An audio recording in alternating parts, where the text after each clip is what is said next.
Монгол улс энэ уур амьсгалын өөрчлөлтийн тухай анхдагч хуулийг боловсруулахад идэвхтэй хувь нэмэр оруулж, ажлын хэсэгтээ туслалцаа үзүүлж оролцож байгаад маш их баяртай байна.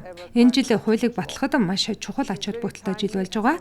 Учир нь ЕРО-гийн 3 конвенц буюу уур амьсгалын өөрчлөлтийн конвенц, биологийн олон янзын байдлын конвенц, цөлжиттэй тэмцэх нэгдсэн үндэсний байгууллагын конвенц гэсэн 3 суурь конвенцийн талуудын баг хурал давхцсан жил юм а. Эдгээр чухал олон улсын байгаль орчны хурлуудыг эхлүүлэх анхны хурал нь Монголоос буюу 2026 оны 8 сараас Монгол улсын зохион байгуулах цөлжилтөд тэмцэх нэгдсэн үндэсний байгууллагын конвенцийн 17 дугаар баг хурлаар эхэлж байгаа юм. Ийм чухал жилд Монгол улс уур амьсгалын өөрчлөлтийн тухай анхдагч хуулийн төстэй боловсруулан батлуулах гэж байгаад бид маш их баяртай байгаамаа.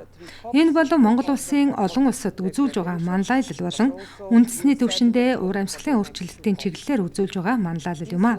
Өнгөрсөн жил Баризалийн Бэлэм хотод болсон уур амьсгалын өөрчлөлтийн тухай талуудын баг хурлын үеэр Монгол улс мөн манлайлах байр суурьтай оролцсон.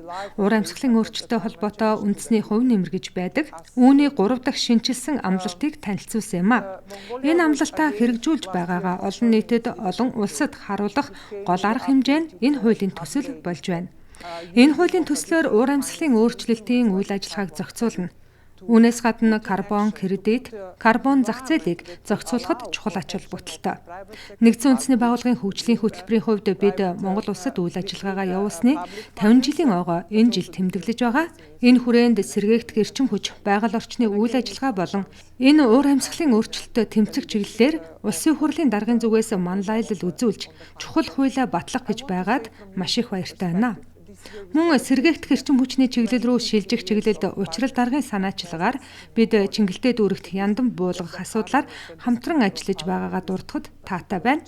Дүгнэж хэлэхэд өнөөдрийн хэлэлцэж байгаа энэ хууль нь Монгол улсын хэмжээнд сэргээгдэх эрчим хүч рүү, цэвэр эрчим хүч рүү шилжих, агаарын бохирдлыг бууруулах, уур амьсгалын өөрчлөлтөд өртөөд байгаа ард иргэдийн амжиргааг сайжруулахад мөн чухал ач холбогдолтой юм а.